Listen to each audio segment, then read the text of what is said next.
Welcome to Aging Untold. For older adults, especially those living with chronic conditions, a routine doctor's visit can quickly turn into more tests, more treatments, and even more medications. So how do you know what's truly necessary and what might add side effects or complications without improving quality of life? Dr. Ray, how can patients spot overtreatment? Well, I think the first thing is to understand that more care doesn't mean better care. And as we age, just like you said, I call it 3 M's. You know, it's so easy to fall into that cycle of more testing, more treatment, and more medication. And so you can spot that by looking at what is overtreatment. You know, when your doses exceed what you really need, then we have a problem. But at the same time, we have a problem with undertreatment. And if you look at where it's coming from, I think it's a society of everybody wants to sue.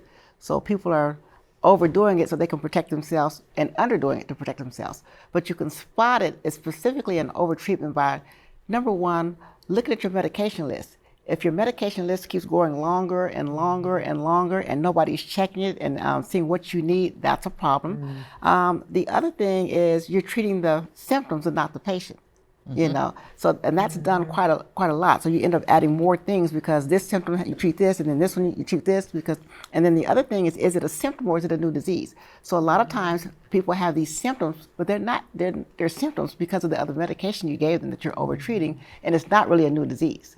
You know, and then the other thing that people need to look at is if I order a test for you, why am I ordering it? Is it going to change my outcome? Right. Is it going to change my treatment? If it's not going to change my management, then why am I ordering? You know, and then you have a lot of specialists. You have primary care. You got to involve all these specialists, and sometimes people are not talking with each other. So you have all these different meds going on from different You get people. 5 doctors and 5 opinions and 5 different people, and then unfortunately, I see it a lot with our age community where there's a little bit of a white coat syndrome, but there's also that mindset of just take a pill to feel better.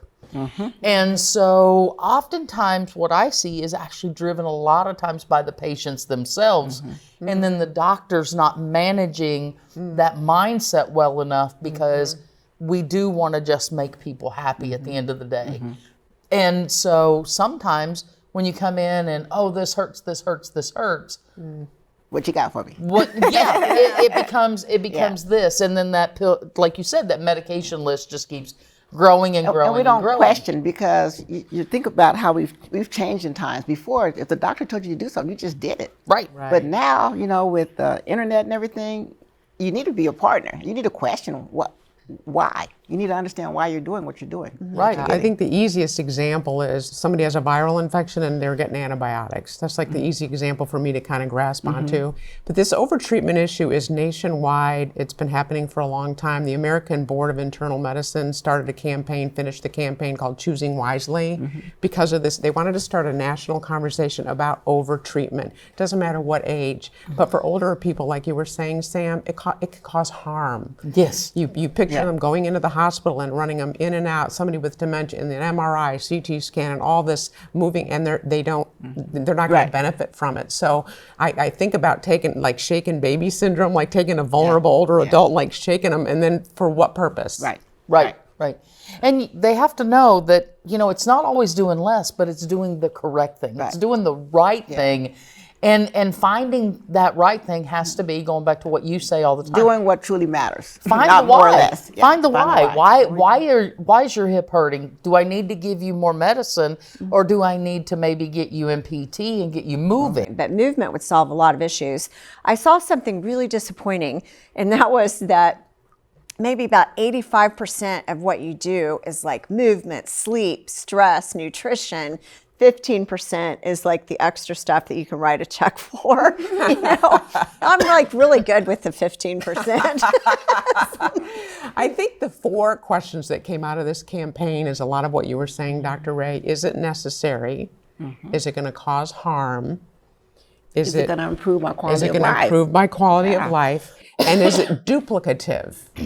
And so when I look at that campaign and you screen for each of those questions, you can maybe have a better chance at not getting overtreated. I think the question needs to be asked, not should we do this or can we do this, but should we do this? And, you know, everybody, I don't really want to add years to my life. Right. I want to add life To my years. life. Yeah. So Right. are Yeah, we I want are life. we prolonging life or postponing death?